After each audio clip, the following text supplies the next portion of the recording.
أعوذ بالله من الشيطان الرجيم بسم الله الرحمن الرحيم لا حول ولا قوة إلا بالله العلي العظيم سبحان الله العلي العظيم والحمد لله رب العالمين اللهم صل على محمد وعلى آله وأصحابه. I seek refuge in Allah from the evil whisperer, from the devils. I begin by Allah, the compassionate, the merciful. There is no ability nor power except in Allah the Most High and the Most Magnificent. Praise be to Allah the Most High, the Most Magnificent.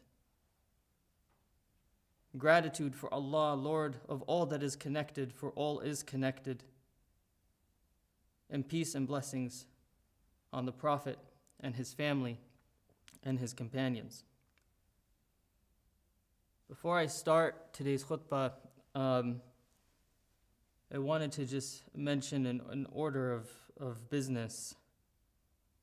That one way, in case, people that I've talked to personally, I've said this to them. But one way that you can help us a lot is by liking our content, sharing our content, and subscribing to our channel. It does help to get the word out.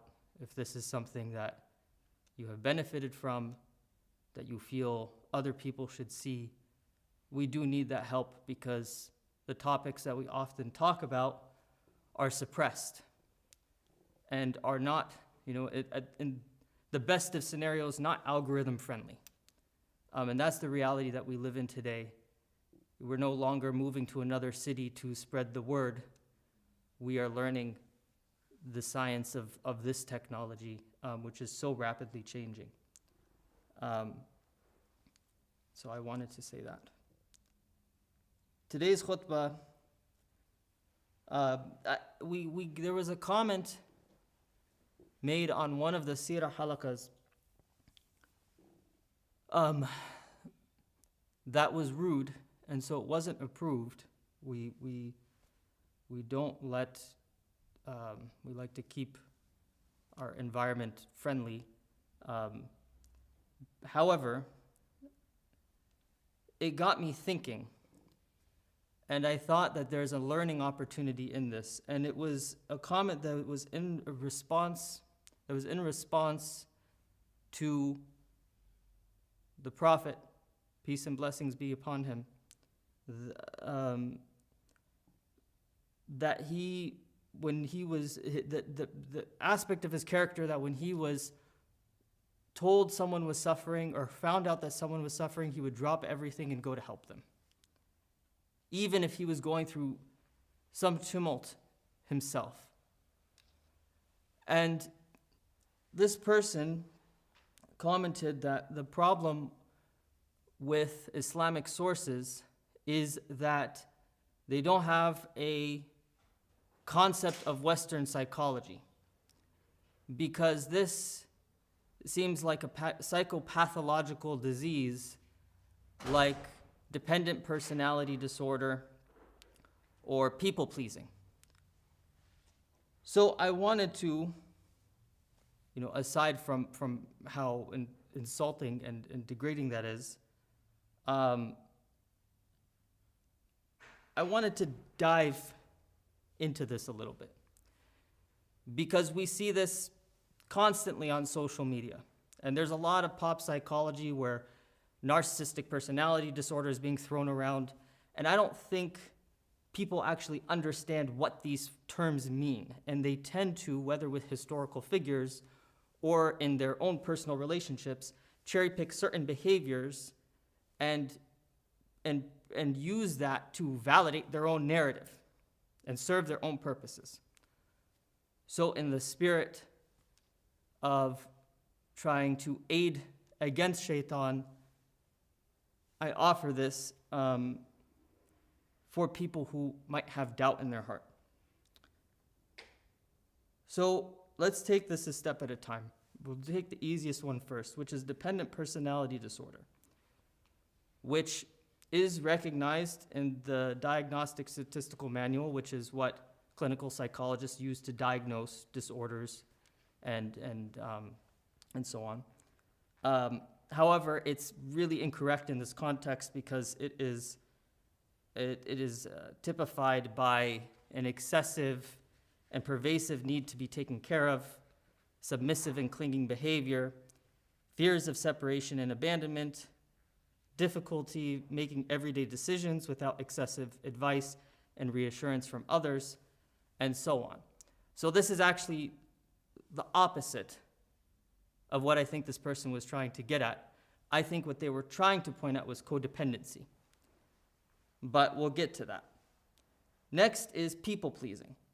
So people-pleasing is actually not in the Diagnostic Statistical Manual. It is not something that is diagnosable. But it is a term that is referred to a pattern of behavior that is usually a coping mechanism. That is typified by excessive concern with gaining approval and avoiding disapproval from others, difficulty saying no or setting boundaries, prioritizing others' needs and wants over one's own, fear of conflict or rejection, tendency to agree with others even when it conflicts with personal beliefs, chronic self-sacrifice to maintain relationships. And I think that's a really important part. Self-sacrifice to maintain relationships. It's not a disorder. It is usually a personality trait. Everyone has people-pleasing tendencies.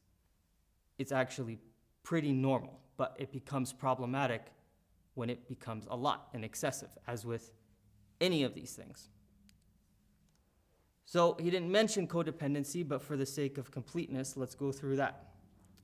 This is also not in the DSM, but it is typified by excessive emotional or psychological reliance on a partner or family member, enabling another person's dysfunction, addiction, or irresponsible behavior, loss of personal identity within the relationship, compulsive need to control or fix the other person, difficulty maintaining a sense of self outside the relationship, and often involves one person being overly dependent while the other is overly controlling. And again, this is not in the DSM. So now let's talk about our Prophet, sallallahu alaihi wasallam. If anyone knows anything about the life of the Prophet, I don't need to explain to them that this is actually the complete opposite of him. However, we live in an age of disinformation, and we're going through Project Illumin 2 right now, going through the life of the Prophet, and I could not recommend enough that if you want to learn about that, go on that journey with us. We're going through it right now, and we're uploading episodes every 2 weeks.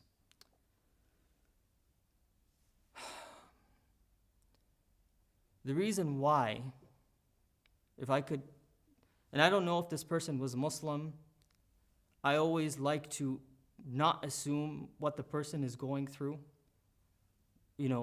and also have some understanding for the environment that they've grown up in, keeping in mind the lack of suitable education, Islamic education, for them to actually gain understanding around these things.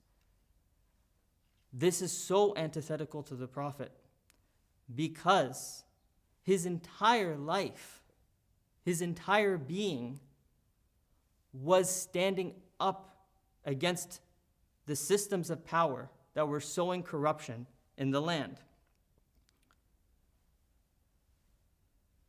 The religion of Islam in the Quran, in fact, was constantly was laying down a religion where when you actually study it, it almost seems like it was trying to chase people away. Because what it was asking them to do was extremely difficult. It was preparing these people to go against the world. And his character as an extremely kind and loving and caring person, which I think is the most important part, was not due to a fear of losing relationships, was not due to a desire for himself. It was out of love. And I think that perhaps what is one of the most tragic things about comments like this is that I think that we have greatly lost touch with what love actually means, while most of us just experience attachment and understand attachment. If you want to understand love, look at the Prophet. Because he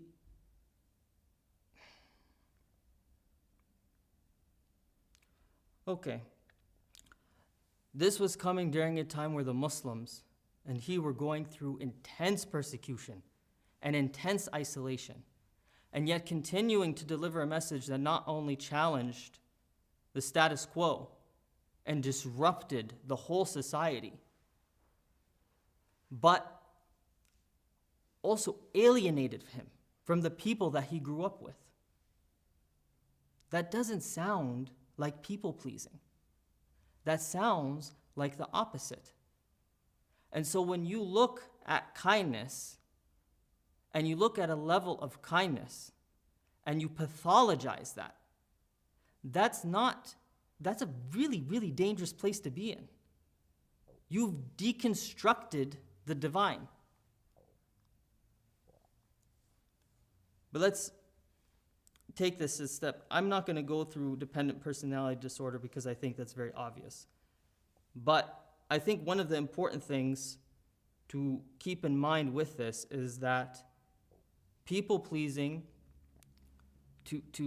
in summation, people-pleasing focuses on approval-seeking across multiple relationships. Codependency involves unhealthy enmeshment in specific close relationships.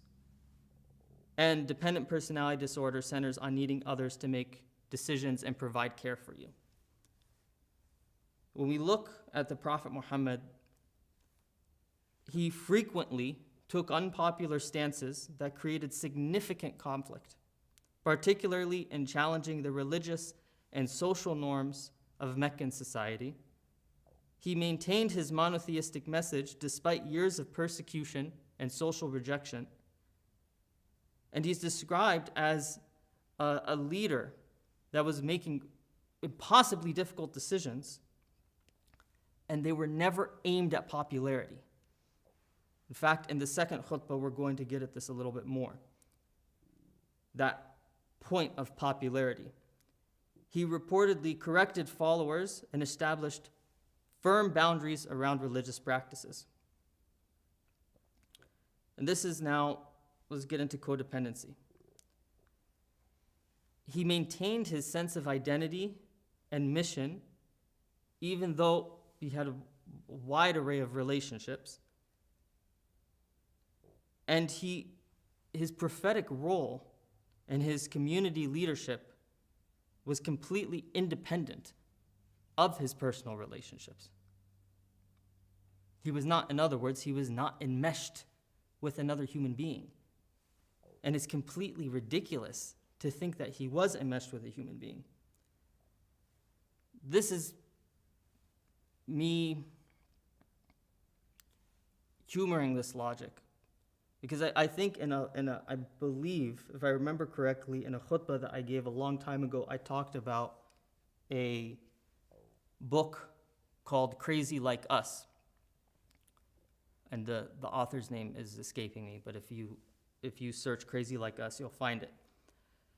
And in it, this person, it's a great book, goes through different case studies that essentially provide evidence that psychological disorders are heavily contextual on the society that you are in.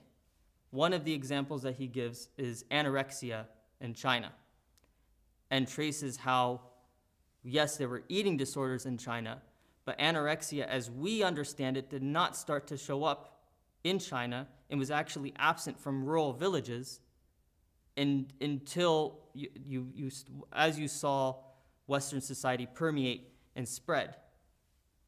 This is not to say that every society does not have its illnesses. However, when you talk about Western psychology and these criteria of how we label and pathologize people and try to treat these as if they're immutable and apply them wholesale to every society at any point in time, you are making a really grievous error. And I believe wholeheartedly that it is shaitan that wants you to stay in this kind of delusion and this kind of confusion and mix these things. Because that thought alone, if someone is actually struggling, recovering themselves from codependency within themselves, or is trying to have a shift in behavior to better their life, and they come across something like that, they're going to play it safe. Whether they believe it to be true or not, they're going to play it safe and they're going to stay away from Islam.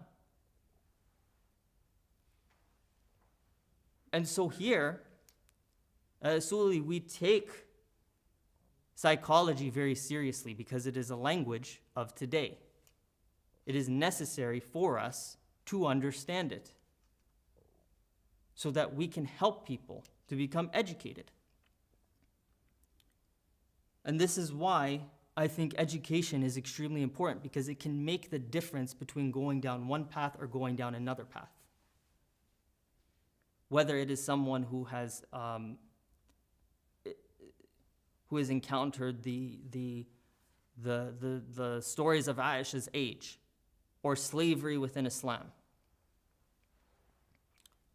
Those questions become so small when you learn about them. They vanish when you properly educate yourself. And my biggest advice is that if you have not properly educated yourself, then be quiet and listen. And learn. Because this is extremely powerful. And you will be responsible if you go and put that out into the ether, and someone whose life has actually been ravaged by codependency reads that and decides to not pursue Islam or to not learn, that discourages them from learning about the Prophet, you will hold some of the responsibility for that. This is scary.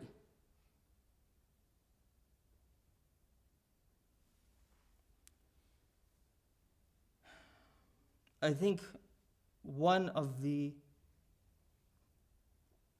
most amazing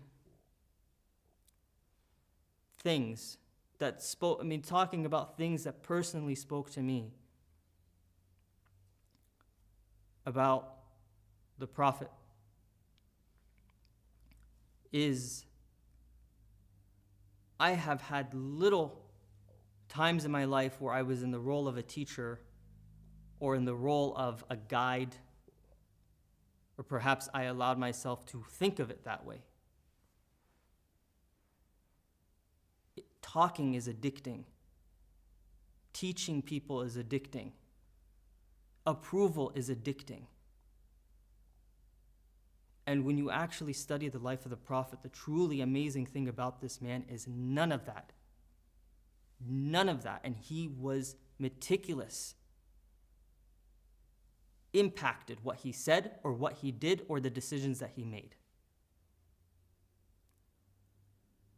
And if anyone is being honest with themselves, that is impossible to do. That is a true testament to the character of this man. He understood the responsibility of his word. He understood the responsibility to uphold principles, and he understood the responsibility that he would be modeled after. And you will be too. So be careful what you say. Ask Allah for forgiveness.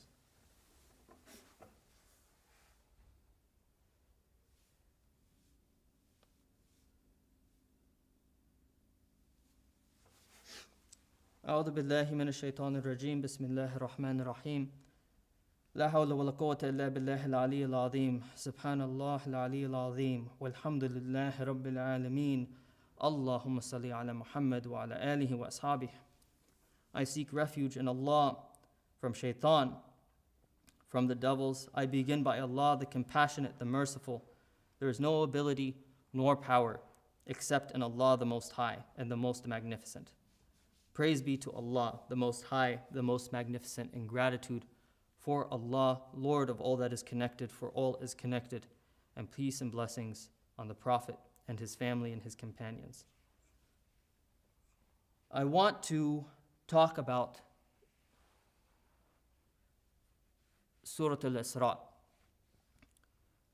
and my main and source of this, all of what I am going to talk about is talked about in the Project Illumine tafsir on this surah.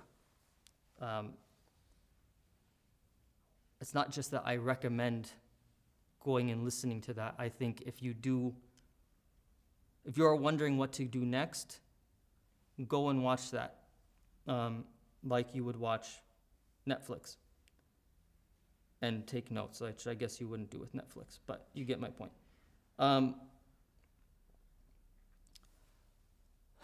Surah Al-Isra comes at the end of the Meccan period. And the Meccan period and the Medinan period is not just, they tell us they're two very distinctly different phases of the beginning of Islam. The Meccan period was one of intense disempowerment and persecution and isolation. It was horrendous. It was so horrendous, and their life became so unlivable that they went to Medina. And people were, and it's not just persecution by another race, it's persecution by your own people,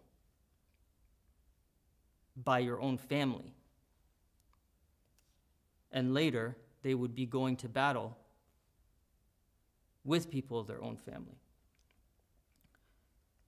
And Surah Al-Isra comes after the Isra Miraj, which was unbelievable to a lot of people who had converted, and there was a large group of people that apostated.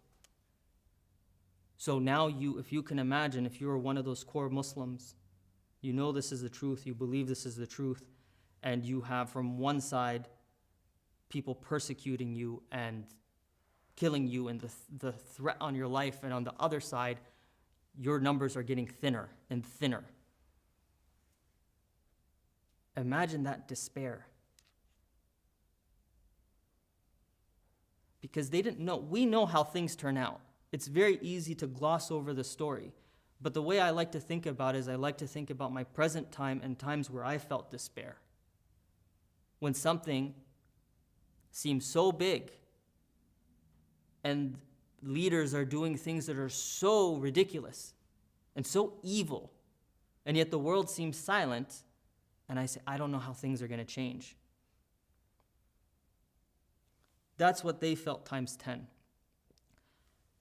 maybe times 100. And I think what is very interesting is in this surah, which this happens so many times, and I've talked about it a lot before, and this Project Illumine talks about this so many times. What does Allah decide to tell Muslims at that time?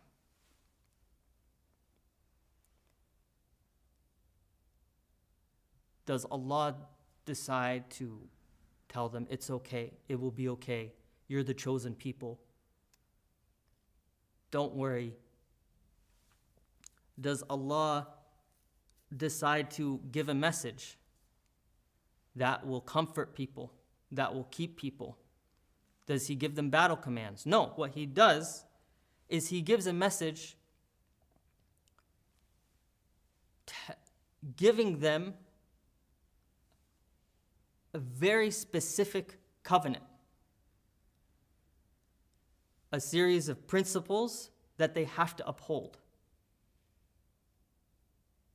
Because Allah knows they're going to be going and starting their own society.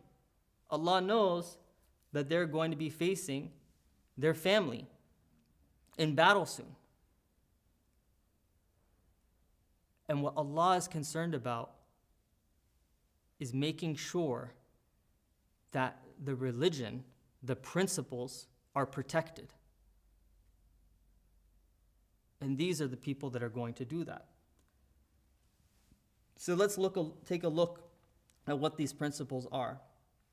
This is in Surah Al-Isra, verses 22 to 37. The first one is, do not set up any other God with Allah. Then honor your parents. If one or both of them reach old age in your care, never say ugh to them, nor yell at them. Rather, address them respectfully.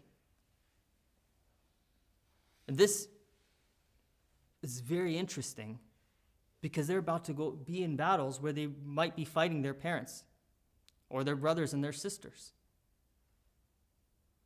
And that's exactly the point. You cannot allow the evils of someone else to change your own behavior, otherwise the whole experiment fails.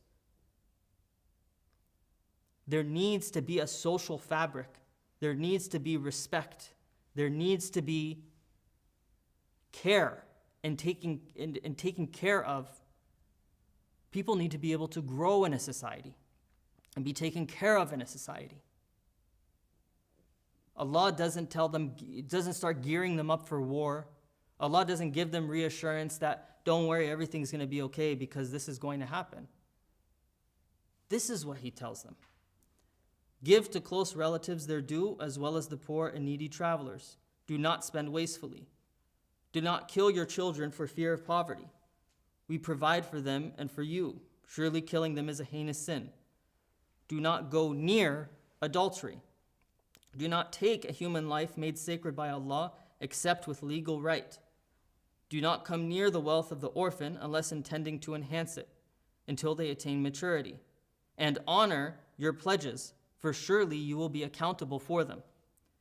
Give in full when you measure and weigh with an even balance. That is the fairest and best in the end. Do not follow what you have no sure knowledge of. Indeed, all will be called to account for their hearing, their sight, and their intellect. And do not walk on the earth arrogantly. This was the message to a disempowered and persecuted people, about to go and lay the seeds for what would probably become the largest and most impactful civilization on the modern world today. All of these are addressing interpersonal, societal points. And as you see, when we go through Medina, it starts becoming more legal, and we start learning and being given messages on how to build a society. And in Mecca, the groundworks, the universal concepts that would shape an individual, we got all of those. And now you have a large group of people that are leaving the religion. This is the beginning. This is the foundation for the next phase of your project. Do not have an attitude of luxury. Lower the wing of mercy to each other. And understand that shaitan lacks empathy. Shaitan is a narcissist. So you have to keep your empathy intact, even when the person is trying to kill you. Do not be wasteful, because those are like brothers to the shaitan. People who are about to leave everything behind and go start completely new in another city.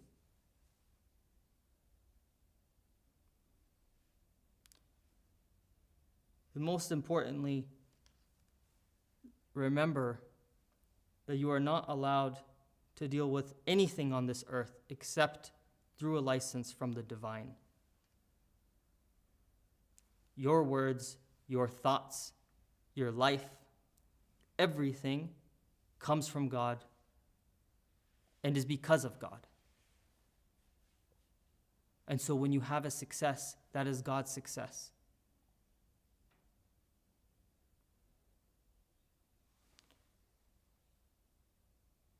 Verse 12 of the surah, it says, we made the day and night as two signs. So we made the sign of the night devoid of light, and we made the sign of the day perfectly bright, so that you may seek the bounty of your Lord and know the numbers of years and calculation of time. And we have explained everything in detail. And I think that this parable has multiple meanings, but I love one of the meanings that is offered in this halaqah, which is that the sun produces its own light, but the moon does not. The moon reflects the sun's light. And in this world, it is filled with people who think that they are their own sun, that life orbits around them, and all the good things are because of them. And that is setting up another God with Allah. That's setting up yourself. Because the truth is, you are a moon. And a believer who reflects the light of Allah finds no other greater happiness than that. That is what we should be seeking, is nearness to Allah, to reflect Allah's light, and to keep pushing forward, not to think so much, is this outcome going to work? How are we going to fix this? How are we going to solve this? The answer is in the Quran. I'm not saying not to implement those things and not to think about those things. But when despair comes, that is because you are relying on yourself to solve those things. Out of fear, you have drifted away from having Allah as a partner. And as I said, it's very interesting. That whole concept of popularity that I mentioned in the first khutbah is very interesting with this, because this is extremely unpopular. Not only has this message pissed the elite of Mecca off so much that they've started persecuting and torturing and driving them out, but he's giving this message to his own followers. This is the message. The Isra and Miraj is chasing people away. So everything is pushing people away. This isn't a message about popularity. This is a message about principles. My goal as a Muslim is not to try and go and convert as many people as possible. My goal as a Muslim is to uphold the principles, is to uphold the covenant. Where in this list does it say go convert people?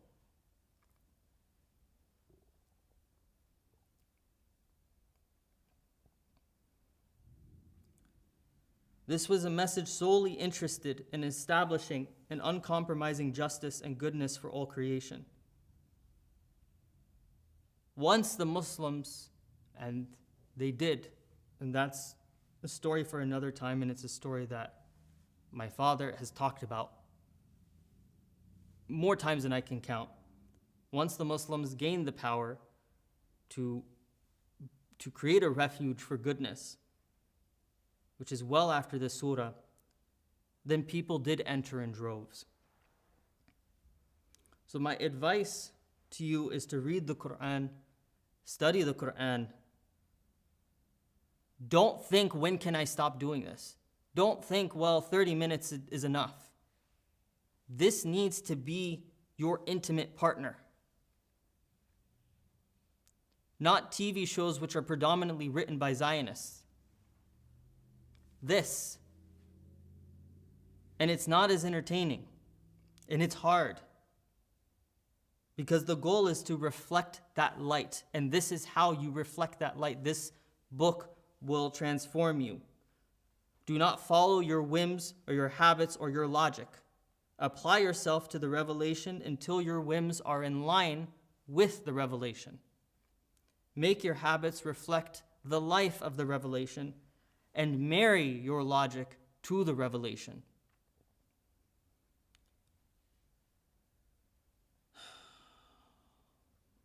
Ya Allah, forgive our sins. Let us enter by a gate of truth and leave by a gate of truth. Grant us your supportive authority. Truth has come and falsehood has perished. Falsehood will always perish. Verse 80 through 81, Surah Al-Isra. Wa aqim as-salah.